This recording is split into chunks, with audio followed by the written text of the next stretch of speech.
Ada hadis yang bunyinya, perempuan yang paling baik adalah yang paling murah mas kawinnya. Hadis itu baiknya dibaca laki-laki apa perempuan? Perempuan yang paling baik adalah perempuan yang paling murah mas kawinnya. Baiknya hadis itu dibaca cowok apa cewek? Itu dibaca oleh cewek, supaya ceweknya tidak minta macam-macam. Jangan dibaca oleh cowok. Kalau dibaca oleh cowok itu menjajah cewek. Tuh dengerin, cewek yang paling baik yang paling murah. Pas sekarang gak ada istilah cewek matre, yang ada cowok kere. Saya ditanya sama istrinya Deddy Corbuzier, Gus, ada nggak kriteria suami yang jahat? Oh ada. Siapa itu suami yang jahat? Suami yang mampu beli rokok untuk dirinya, tapi tidak mampu beli skincare untuk istrinya. Makanya sekarang cowok yang good looking kalah menarik dengan cowok yang good rekening. Karena dibalik wajah yang glowing, dibalik good rekening akan ada istri yang glowing. Dan di balik wajah istri yang glowing ada suami yang golong koming. Da'an lillahi da'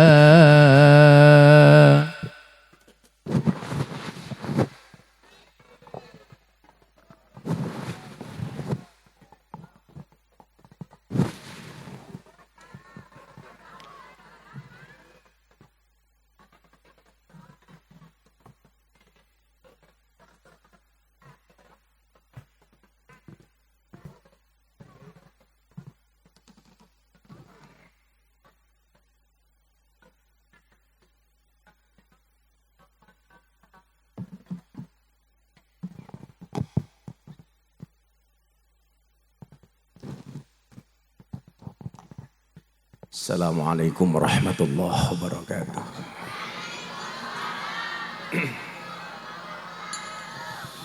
Alhamdulillahi rabbil alamin wa kafa. Assalatu wassalamu ala sayyidina Muhammadinil Mustafa wa ala alihi wa sahbihi ahli sidqi wal wafah. Rabbi shrah li sadri wa yassir li amri wa hlul 'uqdatam min lisani yafqahu qawli. Amma ba'du. Hadratal muhtaromin, para masyayikh, para kiai, alim ulama, tokoh agama, tokoh masyarakat, wabil khusus Kiai Haji Rukman Wuri Adinata yang telah memberikan mauidhah sebelum saya, yang sangat saya muliakan. Para pejabat yang berkenan hadir dalam semua tingkatannya yang saya hormati, panitia penyelenggara pengajian dalam rangka tasyakuran khitan yang saya banggakan, Bapak Ibu warga masyarakat Majalengka rahimakumullah. Beli semangka di pasar Minggu, ada gajah minumnya susu. Hai orang Majalengka, apa kabarmu? Izinkan Gus Miftah mengucapkan I love you. Alhamdulillah, saya tadi siang berangkat dari Solo, perjalanan pesawat ke Jakarta, naik kereta Wus ke Bandung. Saya tanya sama ajudan saya, berapa lama perjalanan ke Majalengka? Perkiraan 1,5 jam, bah. Ternyata setelah jalan, subhanallah, 3 jam. Ternyata Jawa Barat lantai 7. Tapi saya menikmati perjalanan itu, kenapa? Karena saya punya prinsip, kalau saya disuruh milih olahraga lari atau jalan, saya pasti memilih olahraga jalan. Kenapa? Karena hidup itu tentang perjalanan, bukan tentang pelarian. Dan malam hari ini saya sangat bahagia, karena saya punya prinsip, bahagia itu bukan di mana kamu berada, tapi oleh siapa kamu dianggap ada. Maka malam hari ini kita syukuri dengan kalimat Alhamdulillah. Ibu bapak yang saya muliakan, malam hari ini acaranya tasyakuran khitan. Kalau ada pengantin baru, biasa kita ucapkan selamat menempuh hidup baru. Tapi kalau ada yang khitan, cukup kita ucapkan selamat menempuh bentuk baru. Ini mana yang khitan? Di rumah. Oh, udah tidur. Udah malam. Alhamdulillah, Walimah ini didesain oleh Nabi dengan satu sabdanya, aulim walau bisat. Berwalimahlah walaupun hanya dengan memotong satu kambing. Walimah itu artinya diundang untuk makan enak. Jadi inti dari pengajian walimah itu bukan kiainya, bukan ustadznya, bukan mubalighnya, tapi makan enak. Saya mau tanya ibu bapak yang hadir sudah dikasih makan enak apa belum? Sudah. Kalau bilang belum itu berarti kurang syukur. Lah walimah itu bentuknya macam-macam. Ada walimatul urs, walimah yang disebabkan karena pernikahan. Mudah-mudahan yang jomblo segera menikah. Amin. Undang-undangnya orang jomblo itu satu, Bapak. Kita itu ternyata tidak boleh menyembunyikan rasa cinta. Kalau senang itu disuruh ngomong, nggak boleh diem. Idza ahabba ahadukum sahibahu falyatihi fi manzilihi falyukhbirhu annahu yuhibbuhu lillah. Jika ada seseorang di antara kalian mencintai saudaranya, hendaklah dia mendatangi rumahnya dan sampaikan kepadanya, "Dek, aku mencintaimu karena Allah." Oh. Jadi nggak boleh diam, harus ngomong. Makanya kalau cinta ditolak, Mbah Dukun bertindak. Harus ngomong. Maka saya doakan malam hari ini sejomblo-jomblonya kalian segera berakhir. Amin. Di mana berakhirnya? Kalau tidak di pelaminan, minimal di pemakaman. Itu namanya walimatul urs. Yang kedua ada walimah yang diakibatkan karena akikoh. Motong kambing ketika anaknya lahir di hari ke-7 atau hari ke-5. Itu namanya bukan walimatul akikoh tapi walimatul haras. Mudah-mudahan yang sudah menikah segera punya momongan. Amin. Karena setiap manusia itu pasti diuji masing-masing. Jomblo ujiannya pusing siapa jodohnya. Sudah menikah ujiannya apa? Belum punya anak. Padahal anak ini rahasianya Allah, Pak. Ada orang yang menikah puluhan tahun nggak punya anak. Anak SMA di pinggir lapangan jadi, Pak. Tetangga saya nama anaknya Muhammad Ronaldo, Pak. Gara-gara jadinya di pinggir lapangan. Ada lagi tetangga saya lahir anaknya adalah siapa itu? Muhammad Jonathan. Saya tanya, kalau Muhammad saya tahu artinya, Bu. Jonathan itu apa? Singkatan Kiai. Apa kepanjangannya? Jonathan. Merojol karena kemacetan. Dibawa ke rumah sakit, jalan macet, Pak, lahir di jalan. Jonathan. Namanya walimatul haras yang diakibatkan karena akikoh.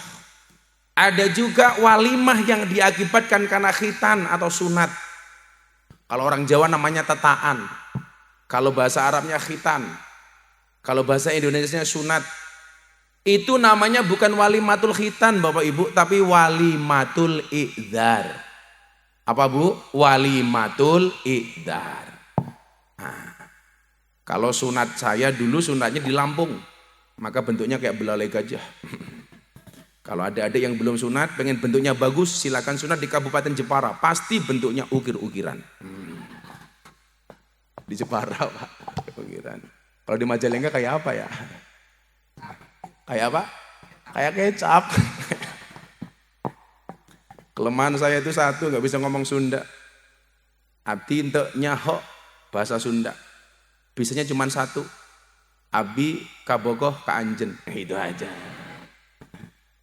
Saya tanya, kebetulan Kang Deddy Mulyadi ini jamaah saya di Jogja. Pak Gubernur terpilih. Kang, gimana caranya supaya Abah bisa ngomong bahasa Sunda? Oh, caranya gampang, Bah. Apa? Menikah dengan cewek Sunda. Cie. Emangnya saya cowok apaan? Apakah Gus Miftah menikah lagi? Nunggu takdir. Kalau memang ada takdir, saya tidak mungkin melawan takdir. Kalau tidak ada takdir, insya Allah saya menciptakan takdir saya sendiri. Insya Allah saya setia, Bu. Saya nggak nikah lagi, saya punya masalah. Terus apalagi lo nikah lagi? Nggak nikah lagi jadi dibully, Pak. Apalagi nikah lagi. Nggak dibully karena menikah lagi, dibully karena es teh. Ya Allah. Makanya saya bersyukur suguhannya kopi. Kalau kopi saya minum, kalau es teh saya trauma. Ya Allah. Ini kopi tinggal separuh. Isinya ini CD semua ini. Ini emang kalau kopi Majalengka seperti ini. Nah, ini isinya kopi semua nggak ada airnya, Pak. Ini salah bikin kopi kayaknya panitia ini. Laki-laki itu kalau minum kopi sehari 3 cangkir akan kelihatan lebih muda dibandingkan kakeknya.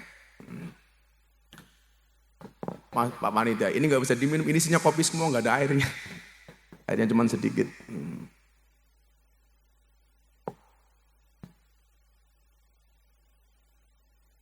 Ujiannya orang jomblo pengen menikah nggak dapat jodoh, ujiannya sudah menikah nggak punya anak. Semuanya kan diuji dengan takaran masing-masing. Wa kullu syai'in indahu bimiqdar. Semua orang diuji dengan takaran masing-masing. Manusia di dunia ini Bapak Ibu yang senang terus nggak pernah susah cuma satu. Siapa? Fir'aun. Punya uang terus nggak pernah punya utang, senang terus nggak pernah susah.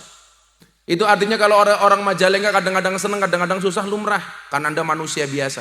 Tapi kalau ada orang Majalengka senang terus gak pernah susah, punya uang terus gak pernah punya utang, saya curiga jangan-jangan cucunya Fir'aun. Naudzubillah min dzalik. Makanya ujiannya masing-masing. Ujiannya masing-masing.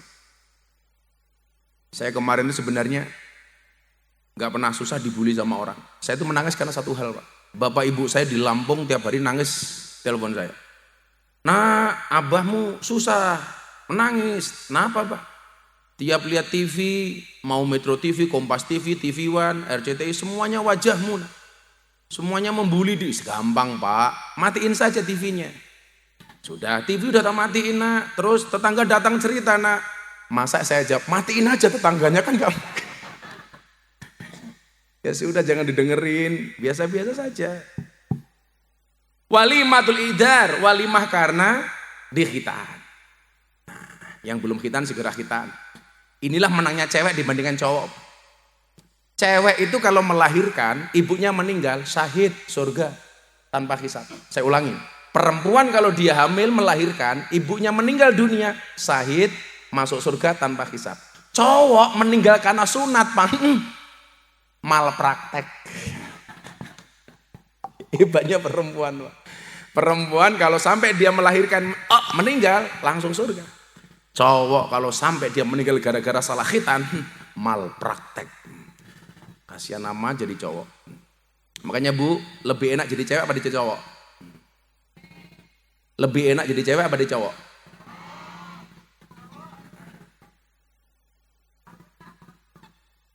Perempuan itu kalau pengen dapat surga, itu jauh lebih gampang dibandingkan laki-laki. Langsung ada caranya. Laki-laki nggak ada. Umum. Makasih ya. Nah, ini kopi. Saya biasanya kalau minum kopi saya kasih hadiah Fatihah untuk Sohibul Kohwah yang menciptakan kopi. Karena Fatihah itu sakti Bu. Ada kopi panas, bacakan Fatihah 100 kali langsung dingin.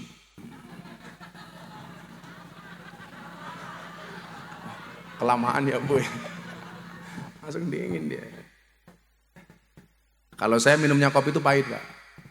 Nggak usah pakai gula karena itu menjaga jantung. Laki-laki di hadapan perempuan itu seperti gula di dalam kopi. Kopi tanpa gula rasanya pahit. Yang disalahkan kopinya apa gulanya?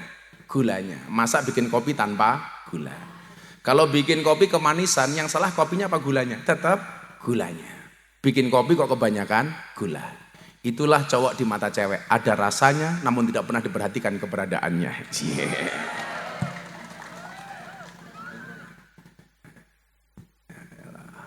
Pada laki-laki itu imam, perempuan itu adalah makmum. Imam itu ngatur, imam itu diatur. Tapi ternyata di Majalengka banyak makmum ngatur imam. Ciri-cirinya cewek yang berjilbab coklat. Itu suka ngatur imamnya. Yang jilbabnya hitam insya Allah lebih parah.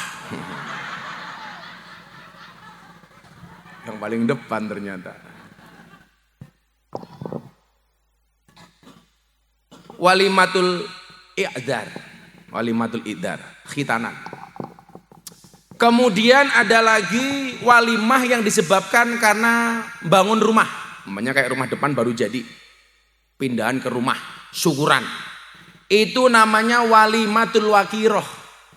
Semoga semua yang hadir oleh Allah diberikan rumah yang indah. Amin. Pokoknya diniati punya rumah. Saya dulu pas bangun pondok ditanya sama istri saya, Beb,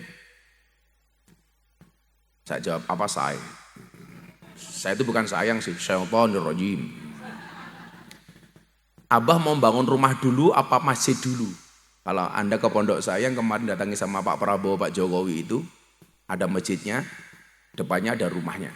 Saya jawab sama istri saya mau bangun rumah dulu baru masjid. Loh, kenapa bukan masjid dulu, Pak? Bahaya. Kalau saya bangun masjid baru bangun rumah akan jadi fitnah. Fitnahnya apa? Kalau saya bangun masjid baru bangun rumah, orang kan bilang, ya lumrah Miftah itu bisa bangun rumah, wong dapat turan semen dari masjid. Pasti jadi fitnah. Makanya saya nggak mau. Maka saya bikin rumah dulu baru masjid. Karena bagaimanapun saya harus membahagiakan istri dan anak-anak saya, bukan anak dan istri-istri saya. Tapi istri dan anak-anak saya. Santai saja Bu, istri saya cuma satu Bu, karena Gus Miftah tipe suami yang setia. Bagi saya lelaki yang hebat bukan lelaki yang mencintai banyak wanita, tetapi mencintai satu wanita dengan banyak cara. Wow. Kenapa saya ngomong seperti itu? Karena direkam kamera.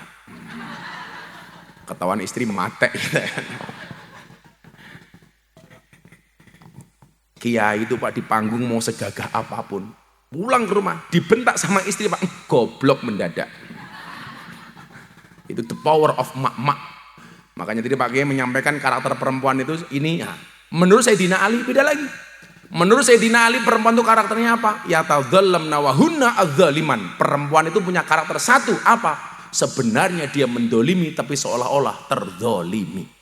Itu perempuan. Sebenarnya menyakiti tapi seolah-olah tersakiti. Sebenarnya menganiaya seolah-olah teraniaya. Siapa cewek seperti itu? Jilbabnya coklat. Coklat lagi. Lagi bahasa Sundanya apa?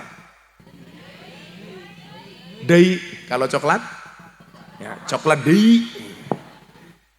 Coklat dei. Saya kemarin ngaji di Indramayu. Ternyata di Indramayu saya ditawari nikah sama orang Indramayu. Karena di Indramayu banyak RCTI, Pak. Randa cilik turunan Indramayu. Kalau di Sunda Pak jahe. Janda herang.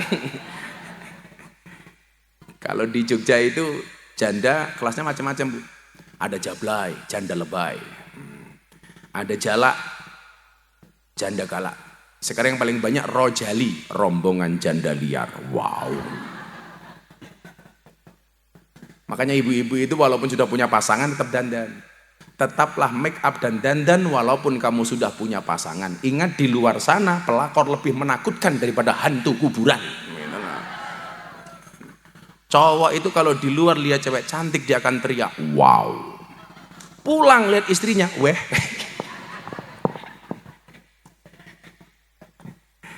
Itu kalau cowok Jogja Bu. Kalau cowok Majalengka insya Allah.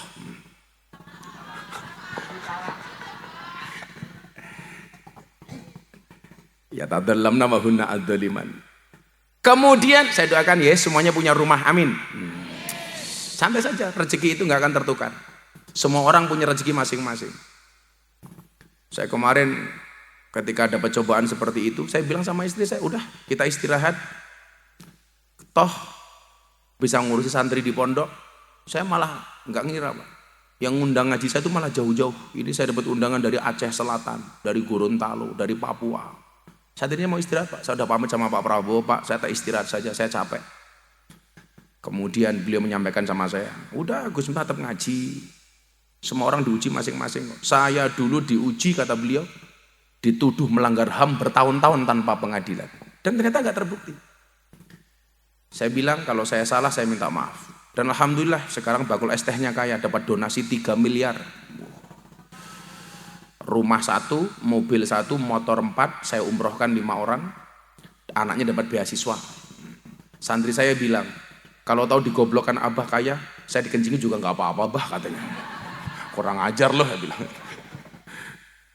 Malah orangnya datang ke pondok saya, abah goblokmu adalah saldoku. Masya Allah, keren sekali. Kemudian ada lagi walimah yang disebabkan karena kedatangan musafir. Ada musafir datang disambut dikasih suguhan Pak.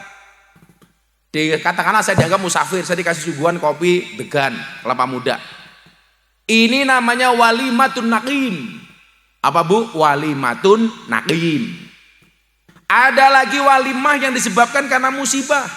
Kita meninggal keluarganya, sahabatnya, bapak ibunya, anaknya. Hari ke-7 dikasih makanan banyak. Jangan bilang bid'ah. Itu namanya walimatul wadimah. Walimatul wadimah. Walimah yang disebabkan karena musibah. Atau kamu diputus sama pacar kamu, langsung kamu traktir temanmu, itu namanya walimatul wadimah. Enggak masalah, kamu diputus. Kalau jodoh pasti ketemu. Di mana ketemunya? Di pelaminan. Sebagai apa? Sebagai tamu. Saya dulu ketika kuliah, Bu, nggak ada satu cewek pun yang mau sama saya. Karena di kelas saya paling jelek, nggak punya motor. Teman saya semuanya kuliah naik motor, saya jalan kaki. Nggak ada satu cewek pun yang mau sama saya. Saat itu saya dibully, cie jomblo. Saya jawab, sorry, saya jomblo bukan karena saya nggak laku, tapi memang karena nggak ada yang mau. Tapi hari ini saya katakan kepada mereka yang menolak saya, di balik kesuksesan seorang laki-laki akan ada banyak wanita yang menyesali. Tahu gitu sama Gus Miftah, telat. Namanya gua cowok apaan? Kamu jangan godain aku. Ya kalau aku nolak, kalau mau kan bahaya. Walimatul wadimah. Ada lagi walimah setelah akad nikah langsung makan. Kalau walimatul urus itu resepsinya. Kalau habis nikah langsung makan, itu namanya walimatul imlak. Jadi setelah qabil tu nikah wa tazwija, kemudian makan-makan seadanya, itu namanya walimatul imlak. Di Jawa Barat ini sering viral soal mas kawin. Terakhir gagal nikah gara-gara minta mas kawin sertifikat tanah. Nah, saya kasih tahu mbak-mbak. Ada hadis yang bunyinya, perempuan yang paling baik adalah yang paling murah mas kawinnya. Hadis itu baiknya dibaca laki-laki apa perempuan? Perempuan yang paling baik adalah perempuan yang paling murah mas kawinnya. Baiknya hadis itu dibaca cowok apa cewek? Itu dibaca oleh cewek. Supaya ceweknya tidak minta macam-macam. Jangan dibaca oleh cowok. Kalau dibaca oleh cowok itu menjajah cewek. Tuh dengerin. Cewek yang paling baik, yang paling murah. Pas. Sekarang gak ada istilah cewek matre, yang ada cowok kere. Saya ditanya sama istrinya Deddy Corbuzier, Gus, ada nggak kriteria suami yang jahat? Oh ada. Siapa itu suami yang jahat? Suami yang mampu beli rokok untuk dirinya, tapi tidak mampu beli skincare untuk istrinya. Makanya sekarang cowok yang good looking kalah menarik dengan cowok yang good rekening. Karena dibalik wajah yang glowing, dibalik good rekening akan ada istri yang glowing. Dan dibalik wajah istri yang glowing ada suami yang golong koming. Hadis itu harus dibaca oleh cewek supaya tidak minta macam-macam. Tapi sebaliknya, hadis yang menyatakan Nabi ketika menikah mas kawinnya 20 ekor unta. Itu hadis dibaca oleh cowok apa cewek? Cowok, supaya cowoknya lebih bertanggung jawab. Jangan dibaca oleh cewek, nanti dibanding-bandingkan, Pak. Tuh, Nabi aja 20 ekor unta. Lah kamu 20 ekor kelinci. Berarti Nabi itu kaya apa miskin, Pak? Kaya. Kalau 1 ekor unta itu 50 juta, berarti mas kawinnya Nabi itu 1 miliar. 1 miliar. Makanya kalau Anda mengatakan cowok cukup sederhana saja makan, apa salah? Cowok harus punya cita-cita jadi orang kaya. Untuk apa? Untuk membahagiakan anak dan istrinya. Nah, makanya saya dulu ketika menikah sama, Pak. Ketika Nabi 20 ekor unta, ketika saya menikah sama jumlahnya 20 ekor kutu. Susah nyarinya. Kemudian yang terakhir ada walimah yang disebabkan karena traktir teman, seperti ilmunya Nabi Ibrahim. Nabi Ibrahim itu diangkat menjadi Khalilullah, menjadi Habibullah, karena Nabi Ibrahim itu suka traktir teman dan tangganya. Nah, Anda traktir teman, berangkat pengajian, nanti pulang ada penjual bakso, Anda beli, temannya ditraktir, itu namanya walimatul makdubah. Bu, pilih traktir apa ditraktir? Pilih nyumbang apa disumbang? Nyumbang. Pilih tangan di atas apa di bawah? Ibu-ibu senang di atas apa di bawah?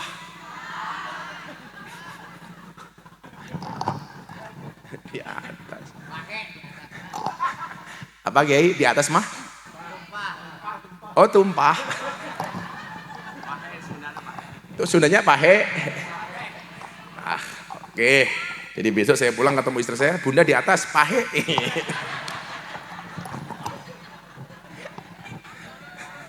Yang tumpah apanya?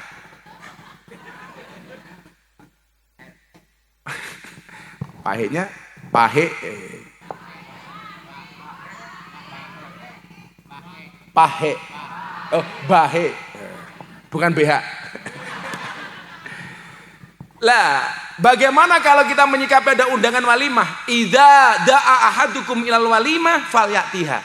Kalau Anda diundang untuk undangan walimah, ada undangan walimah falyatiha, maka hendaklah kamu datang. Kalau walimah Pak itu ada dasarnya, kalau resepsi itu enggak ada dasarnya. Resepsi itu kan budaya kita. Kalau walimah itu budaya Islam. Nah, kita itu lebih mengutamakan resepsi apa walimah? Kadang-kadang lebih mengutamakan resepsi. Karena kalau resepsi ada sumbangannya, kalau walimah nggak ada sumbangannya. Bedanya di situ. Padahal yang dianjurkan oleh Nabi itu walimahnya, bukan resepsinya. Saya ingatkan satu hal, kalau membuat undangan, entah undangan apapun, saran saya satu, nggak usah dikasih ayat Quran, Mas. Anda bikin undangan pernikahan, umpamanya, mohon hadirnya atas pernikahan anak kami Siti dengan menikah dengan saudara Soto, umpamanya. Umpamanya Siti sama Soto. Apa bedanya Siti sama Soto? Kalau Soto ini minyak putih, kalau Siti penjual soto. Penjual soto. Biasanya latahnya kita sebagai orang Islam apa? Dikasih ayat Ar-Rum. Ayatnya apa? Wa min ayati an khalaqalakum min anfusikum azwajan litaskunu ilaiha wa ja'ala bainakum mawaddatan wa rahmah. Saya sarankan gak usah dikasih ayat Quran. Kenapa, Gus? Biasanya kalau undangan itu sudah dibaca, disimpan apa dibuang? Dibuang. Berarti kalau Anda buang, ayatnya ikut kebuang apa enggak, Pak? Kebuang. Ayatnya ikut kebuang ke kotak sampah. Ini namanya menistakan ayat. Jangan, enggak usah. Cukup yang simple saja, ringkas. Mohon hadirnya atas pernikahan anak kami pada hari ini, jam ini, tanggal ini. Bawahnya dikasih tulisan, mohon 200.000. Selesai. Biasanya tulisannya apa, Bu? Mohon doa restu. Dikasih doa restu tanpa 200.000, pilih mana, Bu? Pilih doa restu apa 200.000? Ada doa restu, nggak ada amplop 200.000, pasti tuan rumahnya marah-marah. Makanya terus ya mohon 200.000. Sekarang banyak tuh kalau kasih undangan tidak menerima sumbangan dalam bentuk cash. Saya bikin nggak mau disumbang, ternyata minta ditransfer, Pak. Kurang aja. Nah, hari ini kita belajar walimatul khitan. Ada banyak kewajiban orang tua terhadap anaknya. Ada sekian banyak kewajiban orang tua yang harus diberikan kepada anak. Itu artinya apa? Kalau hak anak berarti kewajiban orang tua, kalau kewajiban orang tua berarti haknya anak. Yang pertama, Nabi menyampaikan, min hakil waladi alal walid salah satu asya. Hak anak dari orang tua itu minimal ada 3. Berapa, Bu? 3. 3 bahasa Sundanya apa? Tilu. Bener ya? Tilu. 1, 2, 3, 4, 5, 6, 7, 8, 9, 10. Wah. Latihan OTW cari istri Sunda. Istri saya bilang, Abah, saya siap di poligami. Saya siap di madu. Subhanallah, istri salehah. Syaratnya apa, Bunda? Saya siap di madu asalkan Abah mau diracun. Mate ada. Enggak jadi. Daripada mati muda.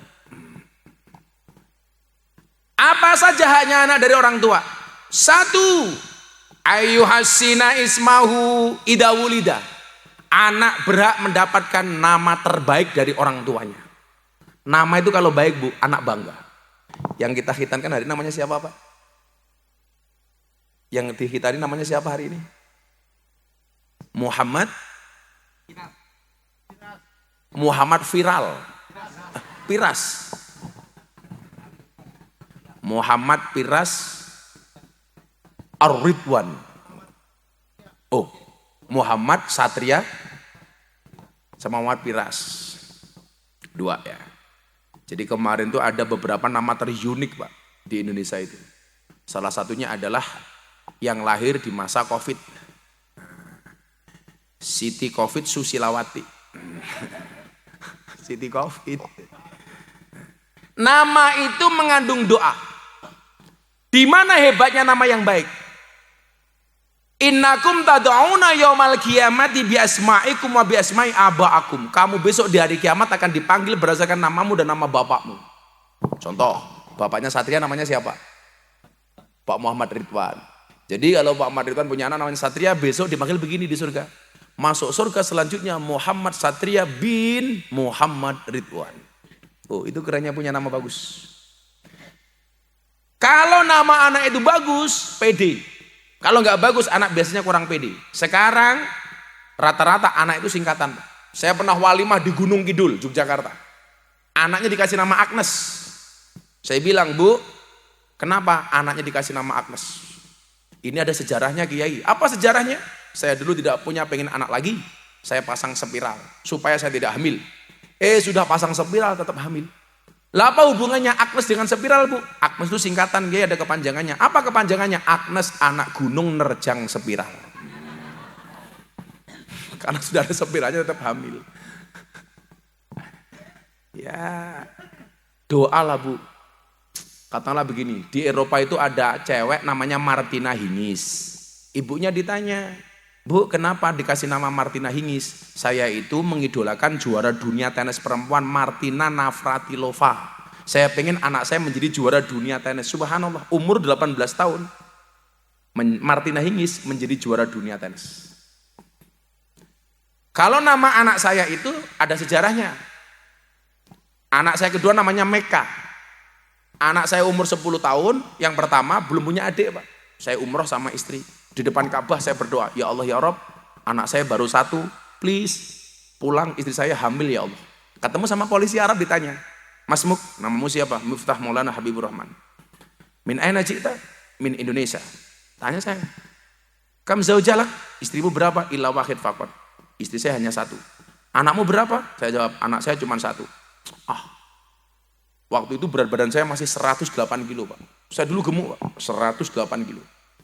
Akhirnya saya malu baca buku penelitian, cowok itu kalau perutnya besar biasanya burungnya kecil. Saya kan malu. Akhirnya saya pulang kurus Pak, alhamdulillah dari 108 kilo sekarang dari 73 kilo.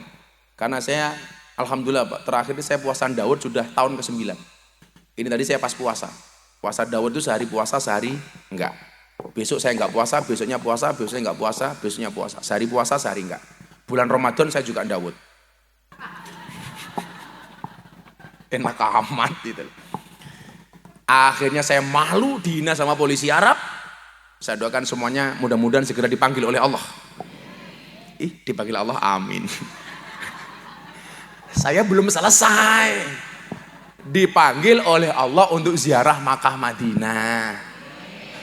Belum selesai, amin. Dipanggil oleh Allah, amin. Bahaya ntar, inna lillahi wa inna ilaihi rajiun. Santai saja Bu, Allah tidak memanggil orang yang mampu, tetapi Allah akan memampukan orang yang terpanggil. Siapa tahu dipanggil oleh Allah, amin.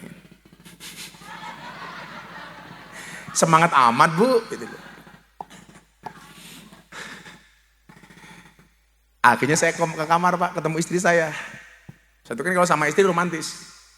Makanya banyak potongan video yang diedit sama orang, itu menjadikan saya dibully gara-gara viral Pak. Saya itu sebelum viral es teh ada viral sebelumnya. Saya megang kepala istri, saya gini-giniin sekali, diedit sama orang editor. Seolah-olah saya menggoyangkan istri saya 70 kali. Viral lagi, Gus Miftah toyor kepala istrinya. Ya Allah. Padahal saya itu sama istri, ya Allah, istri tidur, saya pulang ngaji, kok mulutnya buka. Wah langsung saya cari garam tak masukin, pluk. Suami yang baik itu karakternya apa? Menjadi pelawak di hadapan istrinya dan menjadi serius di hadapan wanita lain. Wow, itu baru keren. Jangan kayak suami sekarang, sama istri tetangga bercanda, sama istrinya galak. Beuh, suami apaan? Suami seperti itu ciri-cirinya biasanya dia di atas panggung. Jangan bilang pakai belangkon ya. Itu berarti saya. Saya itu kalau sama istri Pak guyon toh Pak. Istri tidur, mau tidur kita bareng. Dia mau tidur, saya mau kebelet kentut. Istri masukin selimut, kita kentut. Tomot. Istri saya, iya itu loh. Romantis. Gitu. Ingat, laki-laki yang kentut di hadapan istri sekeras-kerasnya itu adalah ciri-ciri suami romantis. Tapi istri kentut keras di hadapan suami kurang ajar. Ternyata ada penelitian Mas. Bau kentut itu salah satu cara mencegah kanker. Karena itu dianggap saripati makanan. Makanya kalau pas pengajian kok temennya kentut, tolong hiruplah dalam-dalam. Bebas kanker.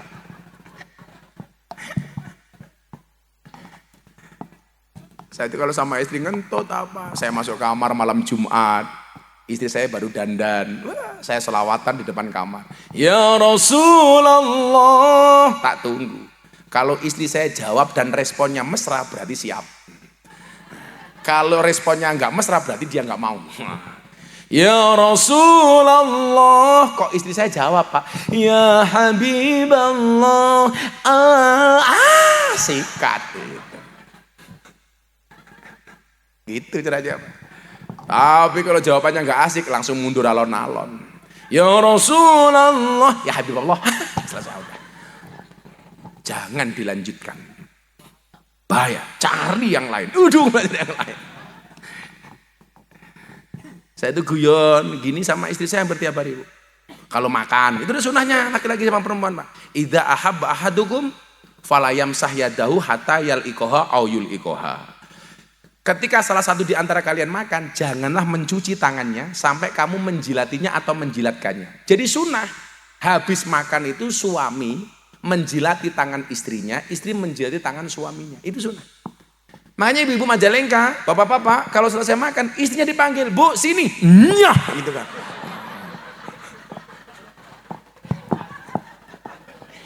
Nyah. Sadis. Tapi ingat, itu hanya berlaku untuk pasangan suami istri. Tidak berlaku untuk sesama teman syuting. Ini sama sana. Kalau saya sama istri biasa. Bunda, nyah. Abah, nyah juga. Malah dulek-dulekan ya. Nah, anak saya tak kasih nama mereka kenapa Bu? Karena begitu pulang kamar hotel, saya bilang sama istri saya, Bun, kamu nanti di depan Ka'bah berdoa, minta supaya kamu hamil. Saya malu dihina sama orang Arab. Masa katanya Abah gagah tapi anaknya cuma satu. Pokoknya gimana caranya kamu pulang harus hamil. Itu saya bilang, iya Bah, nanti di hadapan Ka'bah saya akan berdoa sama Allah, mudah-mudahan saya pulang hamil. Saya bilang sama istri saya, Bun, berdoa itu bagus, tapi kalau cuma doa tok nggak jadi-jadi. Alhamdulillah Pak, pulang istri saya hamil. Makanya anak saya kasih nama Mekah.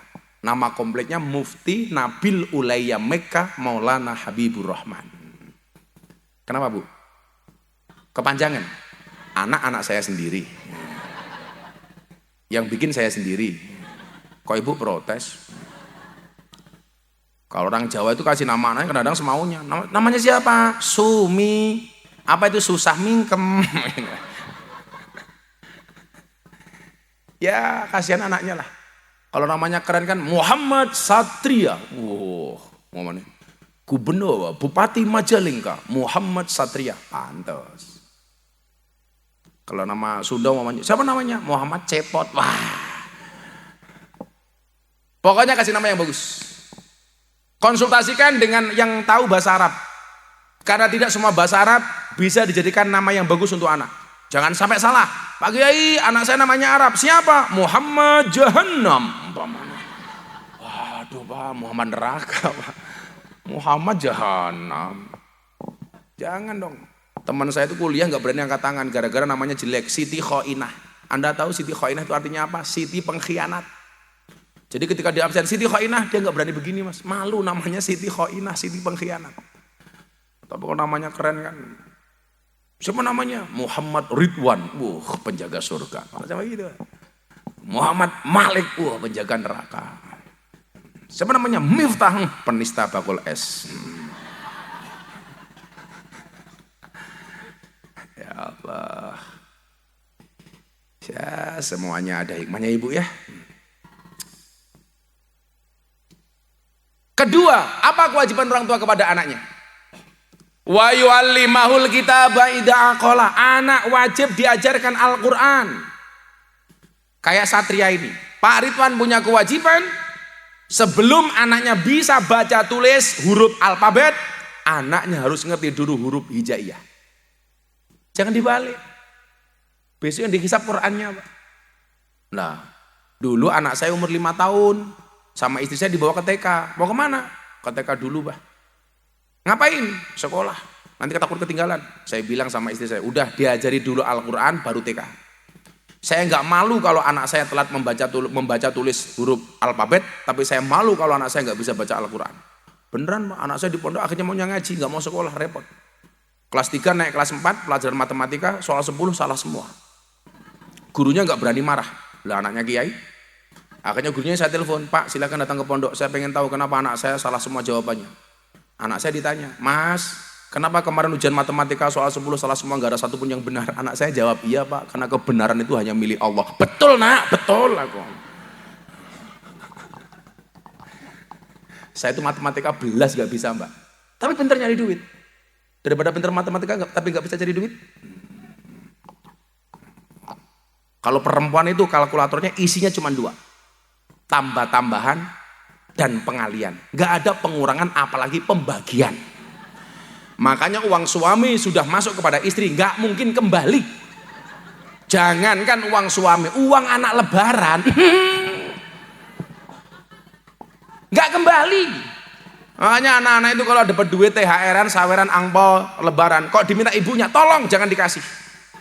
Karena kalau dikasih nggak mungkin kembali. Itulah awal mula seorang anak manusia kena undang-undang penipuan investasi bodong. Siapa yang nipu? Ibunya sendiri. Apalagi karakter perempuan sekarang Pak. Perempuan sekarang tuh senang punya suami yang pinter nyari duit tapi nggak boleh pegang duit. Makanya kalau ibu-ibu pengen cari suami yang pinter nyari uang tapi nggak boleh pegang uang, gampang, nikahlah dengan tuyul. Itu pinter nyari duit tapi nggak pernah pegang duit. Ayo, ibu-ibu itu Pak, kita pulang malam-malam ditanya duit. Bangun pagi dipersuruh pergi cari duit. Siang kerja nyari duit. Pulang diinterogasi tentang duit. Mau tidur bahas duit. Ngitung duit. Sampai wajahnya kayak duit.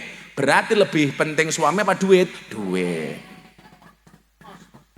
Lebih baik suaminya nggak pulang tapi duitnya pulang daripada suaminya pulang tapi duitnya tidak pulang. Jangan lawan perempuan, Pak. Sekuat-kuatnya laki-laki kalah dengan perempuan, Pak. Seorang laki-laki berani menghadapi ribuan ekor lebah untuk membawa sebotol madu, tapi seorang laki-laki tidak berani menghadapi seorang istri untuk membawa seorang madu. Bener Pak ya, Pak? Bahaya Mas. Saya punya teman bintang 3, kalau di kantor galaknya jenderal. Begitu pulang ketemu istrinya, iya mama. Ras manusia terkuat di muka bumi adalah emak-emak, ibu-ibu. Perempuan tuh kalah sama suami cuman sekali tok. Kapan? Hari raya pertama Lebaran. Pak, maafkan saya ya Pak. Itu tok Pak. Setelah itu ya berani lagi Pak. Makanya begitu istri sungkem hari raya, kamu harus menang lagi. Iya, nih, ayo, ngaku salah kamu gitu Pak. Karena sejam setelah itu Pak, berani lagi Pak. Apalagi yang jilbabnya coklat Pak.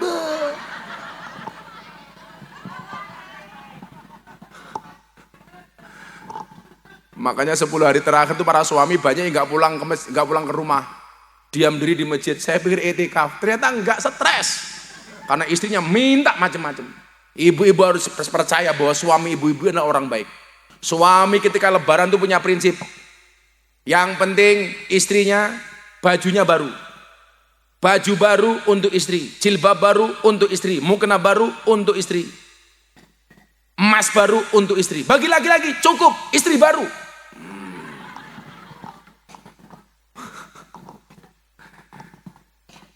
Santai aja Pak, kalau istri minta macam-macam. Lebaran kan biasanya istri pengen pakai emas-emas. Apalagi yang kemarin lebaran itu lagi musim yang simmer-simmer. Simmer-simmer. Kalau istrinya minta emas Pak, ada teorinya. Diam adalah emas. Makanya kalau istrinya minta emas disuruh diam. Cicing ulah gandeng. Ya. Emas. Bener ya? Cicing ulah gandeng bener itu. Itu artinya apa? Diam. Oh, diam jangan berisik. Saya dulu punya teman kuliah Sunda Bu. Namanya siapa dulu ya? Teman pondok juga Sunda. Cicing ulah gandeng. Itu di pondok Jawa. Malah diterusin, cicing mah ulah gandeng, teh kucing mah diserondeng. Lah gimana? Asik juga ya ngomong Sunda ya. Cicing, cicing. Makanya dulu ada pernah kejadian kan. Kiai di Malang Pak itu kena disesatkan sama MUI. Gara-gara membuat sholat dua bahasa. Jadi dia itu pengen sholat, selain menggunakan bahasa Arab dengan menggunakan bahasa daerah masing-masing. Kayak orang Jawa Timur umpamanya, orang Surabaya, Allahu Akbar. Itu ditambahi bahasa Surabaya. Allah besar banget. Itu. Orang Jogja, orang Solo, Allahu Akbar. Allah niku ageng. Allah niku ageng Jawa. Kalau orang apa? Allahu Akbar. Allah gede banget kayak gitu kan. Begitu orang Sunda, Allahu Akbar. Allah teh maha besar. Allah kok dibilang teh. Makanya itu dianggap sesat oleh Majelis Ulama Indonesia. Kan di Indonesia itu macam-macam. Ada yang ngaku siapa? Nabi, ada yang ngaku malaikat Jibril. Itu dulu Liang Ngeden itu. Itu ngaku malaikat Jibril. Ada lagi yang ngaku Nabi, Ahmad Musodek. Ya kan? Ahmad Musadek. Itu ngaku Nabi Pak. Pas diperiksa di kantor polisi, di depannya dikasih suguhan apa Pokari Sweat. Saya mikir, Nabi kok dehidrasi? Nabi kok dehidrasi? Nabi kok kekurangan ion? Maka anak wajib ngaji. Maka mas-masnya ngaji. Makanya kalau di Aceh itu Bu, ada kebiasaan. Anak kalau mau dinikahkan, itu disuruh baca Quran. Kalau baca Qurannya lancar, berarti orang tuanya dianggap berhasil. Kalau anaknya nggak bisa baca Quran, berarti orang tua dianggap gagal mendidik anak. Prioritaskan Al-Quran. Wa yu'allimul kitaba idza aqala. Anak harus dididik Al-Quran. Nggak bisa mendidik sendiri, masukkan TPA. Masukkan Dibiah, bawa pondok pesantren. Tapi kan kadang orang tua meremehkan Pak. Untuk apa ke pondok pesantren? Nanti anak jadi apa? Jadi santri itu repot Pak. Jadi santri, kamu dari pesantren besok mau jadi apa? Begitu anaknya kaya, menjual agama demi kepentingan dunia. Begitu anaknya santri jadi pejabat, menjual agamanya untuk pejabat, untuk jadi pejabat. Begitu anak miskin, tuh saya bilang apa? Titipkan pondok pesantren. Masa depan kita nggak ada yang tahu. Karena masa depan itu seperti sekumpulan tempe, nggak ada yang tahu. Itu masa depan itu seperti sekumpulan tempe, nggak ada yang tahu. Santri bisa jadi presiden, Gus Dur. Santri bisa jadi gubernur, Bu Khofifah. Santri bisa jadi wakil gubernur, Gus Yasin. Santri bisa menjadi menteri, Pak Muhaimin. Santri bisa menjadi orang viral. Siapa yang bilang es teh? Minimal yang dididikkan ke anak itu ada 3. Berapa Bu? 3. Apa itu? ASI. A-nya akidah, S-nya syariah, I-nya ibadah. Contoh akidah, begitu bayi lahir diadani. Supaya apa? Langsung kenal dengan Allah. Tapi ingat, walaupun bayi itu sunah diadani, ya yang adan ya biasa-biasa saja, jangan kenceng-kenceng. Kemarin malah ada anaknya lahir diadani, malah keliru takbiran Pak. Cenger, Allahu Akbar, Allah, adan, malah takbir. Dan kalau adan itu yang biasa-biasa saja karena bayi. Supaya kalimat akidah pertama kali nempel di kepalanya adalah kalimat Allah. Begitu akikah dipotongin kambing selawatan ya Nabi salam alaika supaya dia cinta dengan Nabi. Itu keren. Anaknya lahir malah bapaknya main kartu. Ceki, aduh. Selesai. Akidah. Yang kedua syariah. Syariah itu apa? Ilmu hukum. Anak diajari hukum. Diajari yang halal dan haram. Oh ini boleh, ini nggak boleh. Satu hal yang paling saya benci dari orang tua itu adalah kadang-kadang polisi jadi sasaran, Pak. Anak dikasih dulang, dikasih suapin nasi nggak mau, disuapin nggak mau. Ibunya biasanya bilang apa? Tuh makan, sok atuh makan. Kalau nggak makan tak bilangin Pak polisi. Salahnya Pak polisi di mana coba? Anak nggak mau makan lapor polisi. Urusan polisi sudah banyak, Bu. Ngapain anak nggak mau makan kok lapor polisi? Kan kasihan polisinya. Masa anak disidik gara-gara nggak mau makan? Itu kita berlebihan. Nah ini halal, ini haram. Ini babi haram, ini kambing halal. Bagaimana kalau daging babi dicampur dengan daging kambing? Halal apa haram? Ayo, daging kambing sekintal, daging babi sekilo. Dimasak gulai jadi satu. Kira-kira gulainya jadi haram apa halal? Haram. Idza tama'a bainal halal wal haram ghulibal haram. Jadi kalau halal dan haram dicampur jadi satu, maka yang menang adalah yang haram. Contoh lagi, ada minuman alkohol 1 gelas dicampur soft drink 1 galon. Kira-kira jadi halal apa haram? Haram. Makanya yang halal sama haram itu harus dipisahkan. Orang Indonesia itu sekarang karakternya satu, takut dengan makanan haram, tapi tidak takut dengan uang haram. Betul Bu? Kalau ada babi, zizi, najis. Kalau uang korupsi, olu. Cowok-cowok juga begitu. Kalau pegang daging babi katanya najis. Kalau pegang cewek yang belum nikahi katanya romantis. Cie. Makanya kadang-kadang anak kok lebih manut sama pacarnya dibandingkan sama ibunya, kan kurang ajar Bu. Dinasihati sama ibunya berani, dinasihati sama pacarnya malah ngikut. Makanya saya kadang-kadang mikir, yang kamu minum itu susunya siapa gitu.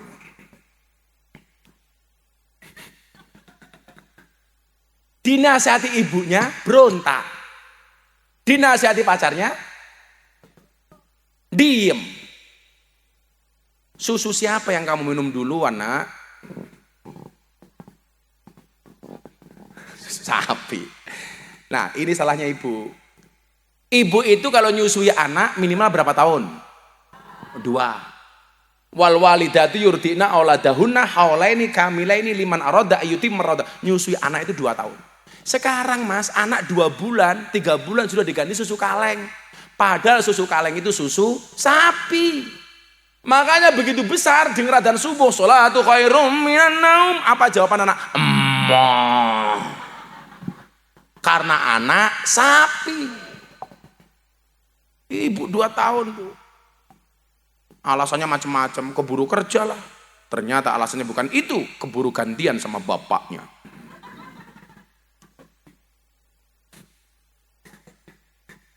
Itu pasti suaminya begitu. Kalau kamu ketawanya menggoda sapi. Jadi 2 tahun Pak ternyata. Istri saya itu nyusui 2 anak saya 2 tahun. Itu saja masih kena penyakit mastitis. Ibu tahu penyakit mastitis? Pembengkakan sisa air ASI. Jadi ibu-ibu yang tidak menyusui anaknya 2 tahun itu berpotensi kena mastitis. Istri saya kena mastitis kemudian kena kanker. Gara-gara itu. Padahal istri saya nyusui anak saya lebih dari 2 tahun Pak. Bahkan anak saya itu 2,5 tahun. Jadi saya harus bersabar selama 2,5 tahun.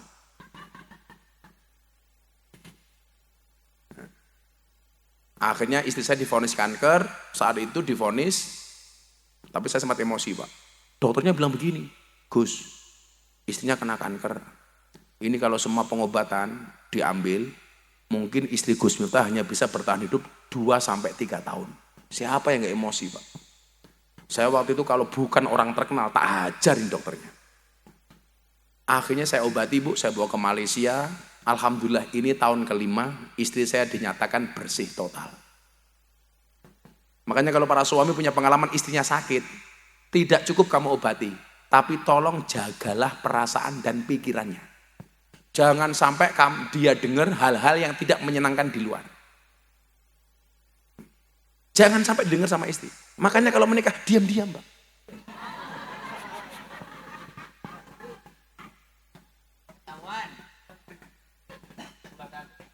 Cicing mau lah gandeng. Udah cicing.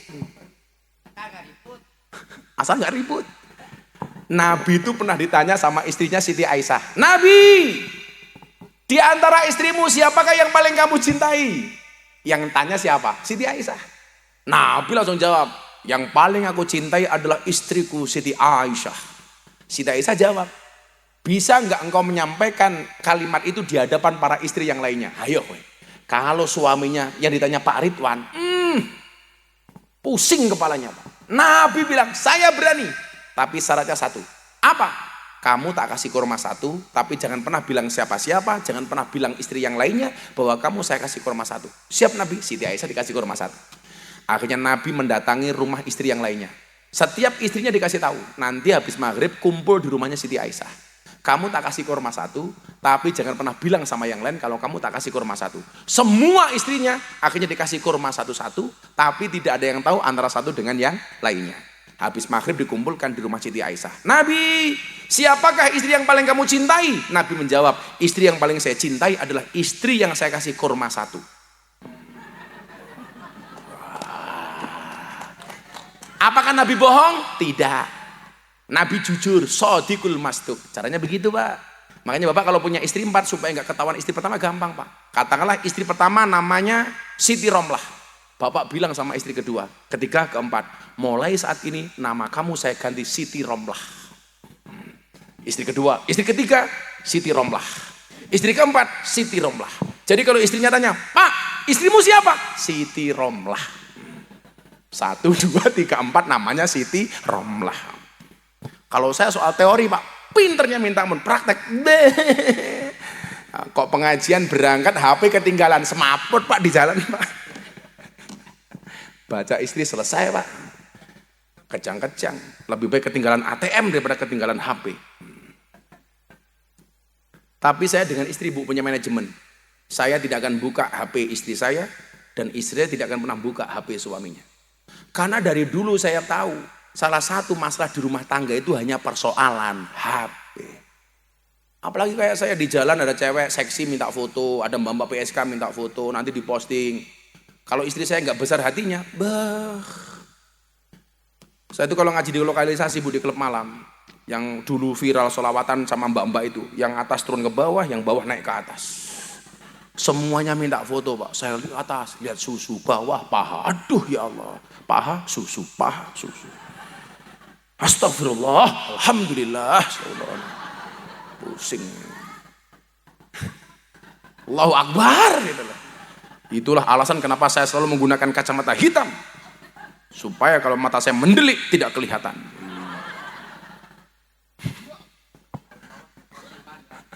Gimana Pak, mereka pengajiannya begitu?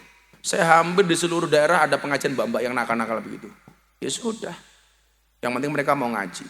Makanya saya dibully, dasar Miftah penjual agama, memalukan.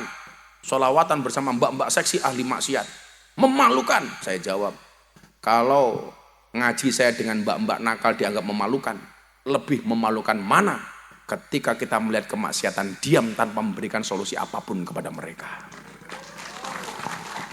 Kan mereka juga berak ngaji, Bu, betul? Mereka juga berak sholawatan. Ya, kalau gabung di sini mas-mas pakai tato, kadang-kadang kita ngerasani ngomongin pakai tato. Saya tuh punya mbak-mbak pengajian di sini tulisannya jagal, Pak. Cewek jagal. Kan saya takut. Begitu dibuka ada terusannya, Pak. Jagalah kebersihan. Yang lucu preman Surabaya, Pak, gendut. Perutnya ditato apa, Pak? Beduk. Kenapa kamu tato beduk? Saya NO, Gus. Saya ngefans sama NO, perut saya tato beduk. Itu beduk? Iya. Pukulnya mana? Di bawahnya, Gus. Cari mak. Gak ketemu. Yang saya urusi macam-macam, termasuk di Jawa Barat yang terkenal ikut saya itu adalah Maung Hercules Indramayu, ketua GRIP Maung Hercules. Itu pasukannya 1 juta orang, Pak. Preman, dulu preman, sekarang orang yang luar biasa. Yang bisa memerintah beliau cuma 2 orang. 1 Pak Prabowo, 2 Gus Miftah. Yang lain nggak mau, Pak. Saya di Jakarta, Maung, apa diganggu sama orang? Dari Cirebon Pak datang, saat subuh nyampe Jakarta jam 3:30 Ramadan. Siapa yang ganggu Abang? Nggak ada, Abah cuma minta kamu nemenin sahur. Wah, tapi kan diganggu preman, Pak. Alhamdulillah teman-temannya mau ngaji. Makanya saya bilang, saya dengan mereka itu cuma satu hal, saya nyopet. Apa bedanya Gus Miftah dengan copet terminal? Bedanya satu, copet terminal itu kurang pinter. Kenapa? Karena yang dicopet dompetnya, ketahuan dipukuli kepalanya. Kalau di klub malam, Gus Miftah tidak nyopet dompetnya, tapi nyopet hatinya. Kalau hatinya sudah tercopet, jangankan dompet, dompet lainnya pun pasti akan diberikannya. Wah, mangga. Gitu Mas, copet hatinya, jangan copet duitnya. Malah kiu-kiu. Malah kamu galau, fisik bisa dirubah, materi bisa dicari. Orang tulus tidak datang 2 kali, cek menyalawi. Ridwan nih, tampli dong.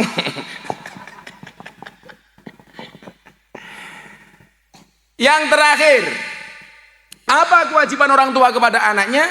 Wa yuzawwijahu idza adroka. Anak segera dinikahkan kalau sudah datang jodohnya, terutama anak perempuan. Cewek itu sekarang ada 3, Bu. Gak punya anak, gak punya suami, namanya Nona. Yang kedua, punya anak, punya suami, namanya Nyonya. Yang repot yang nomor 3. Gak punya anak, gak punya suami, namanya Nona. Punya anak, punya suami, namanya Nyonya. Yang ketiga, punya anak tapi gak punya suami, namanya apa, Bu? Nyah nyoh. Makanya dijaga anak perempuannya, Bu. Anak perempuan itu seperti lombok, laku bobrok nggak laku bosok. Makanya kalau ada yang menghendaki anaknya, nggak usah tanya berapa nomor rekeningnya, berapa saldonya. Selama dia akhlaknya bagus, nikahkan.